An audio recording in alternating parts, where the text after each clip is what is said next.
Olá pessoas, como vão? Se você está cansado dos métodos tradicionais e quer algo diferente para aprender inglês, hoje a gente vai analisar uma cena bem marcante de Silent Hill 2, o primeiro encontro de James com Maria. No vídeo anterior, a gente fez algo parecido com Silent Hill 1, mas simplesmente analisando os diálogos que iam aparecendo quando começamos o jogo. Se você não viu, não tem problema, o card está aqui caso queira assistir, mas é para começar por esse sem perder nada. Devido ao tamanho que o vídeo teria ao fazermos a análise da cena inteira, ele vai ser dividido em 3 partes. Já na semana que vem sai a continuação. Então já deixa o like, não esquece de se inscrever para receber o próximo vídeo e outros assim que saírem, e comenta aqui embaixo os jogos que você quer que eu traga aqui no canal. Alright then, let's step into Silent Hill's fog once again.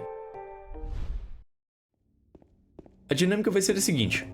A cena vai ser dividida em 3 vídeos, como eu disse antes, e em cada parte vamos assistir primeiramente com legendas em inglês, depois eu fazer a explicação das frases, então vamos assistir novamente, mas dessa vez sem legendas e tentando entender somente pela pronúncia, ok? Então, vamos lá. Mary?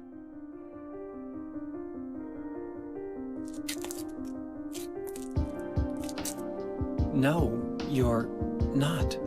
Do I look like your girlfriend? No, my late wife. I can't believe it. You could be her twin. Your face, your voice, just your hair and clothes are My different. name is Maria. I don't look like a ghost, do I? See? Feel how warm I am? You're really not Mary. I told you, I'm Maria. Sorry. I was confused. Where? E aí, conseguiu entender alguma coisa? A velocidade com que eles falam não é muito rápido, mas acho que tem alguns termos aí que podem te confundir à primeira vista.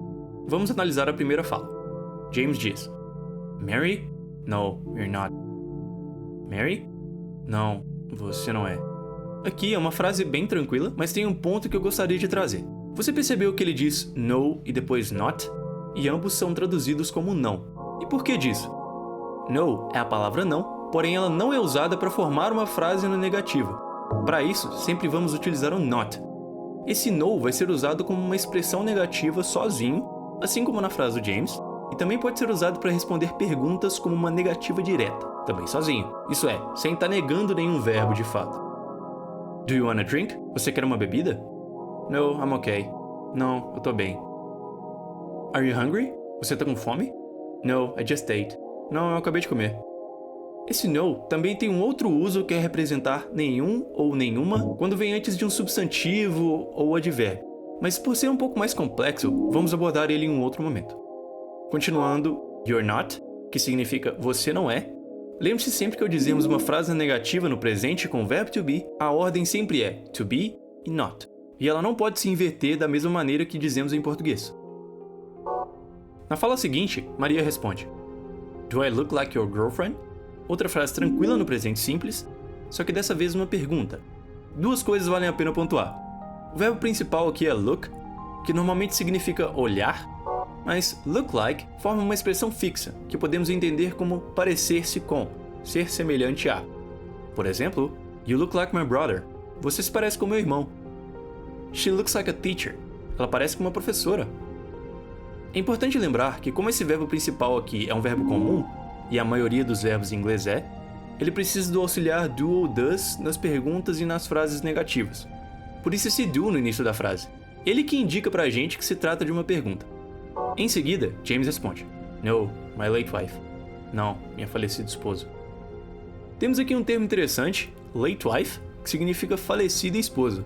Só que late normalmente significa atrasado ou atrasada. E é aí que temos que tomar cuidado. Se eu quisesse dizer que minha mãe faleceu, e eu dissesse My mother is late, isso significaria que minha mãe está atrasada. Então, para usar no sentido de falecido, ele sempre vem antes do nome ou do substantivo, igualzinho na frase.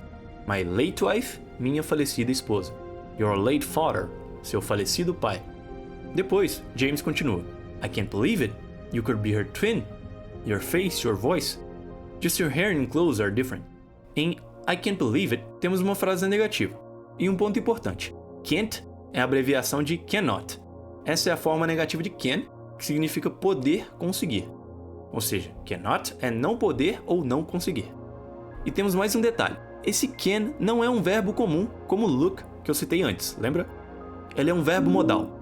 São verbos especiais do inglês porque não mudam com o sujeito, ou seja, não tem S na terceira pessoa, não precisam de verbos auxiliares como do ou does, e nem precisam de to para se conectar a outros verbos, o que normalmente os verbos normais precisam.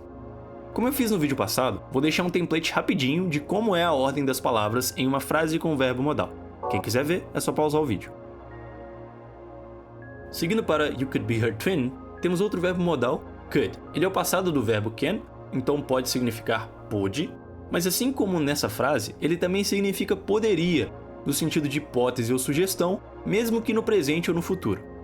We could play some games if you want. Nós poderíamos jogar alguns jogos se você quisesse. E por ele ser um verbo modal, segue a exata mesma lógica de can. Ele se conecta a outros diretamente. Como você pode ver, ele se conectando com o verbo to be.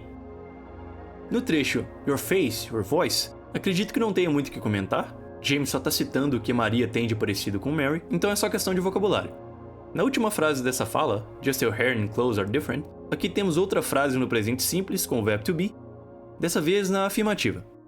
Vale pontuarmos aqui a atenção em relação ao sujeito, que pode estar meio difícil de enxergar para alguns, e nessa frase é your hair and clothes, seu cabelo e roupas.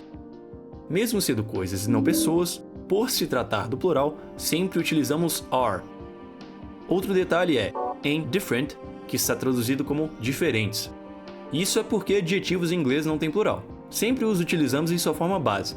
Different pode ser tanto diferente quanto diferentes. Bem mais fácil que português, né?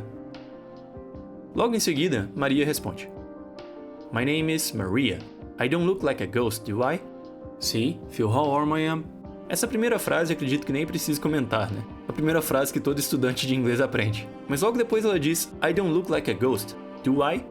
Praticamente a mesma frase daquela fala de antes, só que dessa vez na negativa. Do, dessa vez, ao invés de ir para antes do sujeito, ele vai para depois dele e é acrescentado not junto a ele. Então é abreviado para don't. Só que no final temos esse do I, que é o que chamamos de tag question. São aquelas perguntinhas curtas no final da frase que servem para confirmar algo ou mostrar dúvida. Em português também aparecem e da mesma forma no fim da frase, quando dizemos né, não é, certo, etc.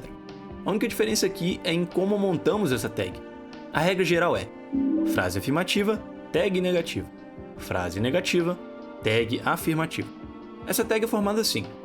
Se o verbo principal da frase for o verbo to be, utilizamos o próprio verbo e o sujeito da frase. She isn't here, is she? Ela não está aqui, está?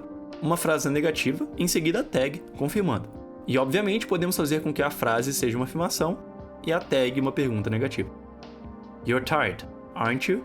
Você está cansado, não tá? Ok, isso foi com to be, mas e com outros verbos, você deve se perguntar. Nesse caso, a lógica se mantém a mesma, mas agora onde estava o to be, você vai colocar o que seria o devido verbo auxiliar dessa frase. Olha só. You like coffee, don't you? Você gosta de café, não gosta? Primeiro uma frase na afirmativa e depois a tag, uma pergunta negativa. E lembrando que o verbo auxiliar nesse caso é do, porque o sujeito é you. E, obviamente, a lógica se mantém da mesma maneira se trocássemos a frase para uma negação e a tag para uma confirmação. He doesn't play guitar, does he? Ele não toca violão, toca? Uma frase negativa e em seguida a tag confirmando. Depois Maria diz See, feel how warm I am. Esse see, no início da frase, é como quando dizemos em português tá vendo, consegue ver? Ou qualquer pergunta nesse mesmo sentido. Em inglês acaba sendo ainda mais fácil porque podemos simplesmente usar o verbo na forma base mesmo. Em feel how warm I am é mais uma frase no presente simples, assim como a anterior, porém temos algo a mais aqui. Essa frase é uma pergunta, porém sem utilizar nenhum verbo auxiliar para isso. Ela usa somente a entonação crescente da fala para fazer esse tom de pergunta. E ainda por cima, o sujeito aqui, you, está omitido. Talvez você tenha entrado em dúvida agora, porque eu te disse antes que, em perguntas, nós precisamos que o verbo auxiliar, ou no caso de frases com o verbo to be, ele próprio, venha antes do sujeito. E aqui, nem sequer temos o sujeito explícito. E bom, isso é verdade, nós precisamos mesmo. Porém, em inglês, também podemos fazer perguntas somente com entonação, como no português, sem o uso desses verbos auxiliares. E também é possível omitirmos esse sujeito, caso ele seja you. Então, muitas frases como Do you remember this place? Podem ter esse começo cortado, ficando somente Remember this place. Eu sei que pode ser um pouco confuso, mas esse é um inglês muito usado no dia a dia, então temos que nos acostumar com ele. Depois disso, James diz: "You're really not Mary." Aqui temos mais uma frase do presente simples na negativa, e como eu já expliquei o porquê dessa estrutura, eu não vou me alongar aqui, é só uma questão de vocabulário. Maria responde a James: "I told you, I'm Maria." Aqui basicamente são duas frases, uma no passado simples e outra no presente simples, com to be. A frase no passado simples, por ser uma afirmativa, simplesmente conjugamos o verbo tell para o passado, se tornando told. E como a segunda frase é bem simples, acredito que também não preciso me alongar aqui, né? I am, I'm, eu sou, eu estou. Por último, nesse trecho, James diz: "Sorry, I was confused." Sorry é uma palavra que eu imagino que já conheçam, basicamente significa desculpe ou perdão. E a segunda parte é uma frase também no passado simples, mas dessa vez com to be.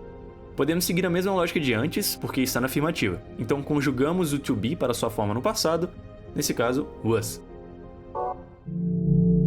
E pessoal, é isso. Essa foi a análise da primeira parte do nosso diálogo. Agora vamos assistir a ele novamente, mas dessa vez sem as legendas. Vamos lá? Mary?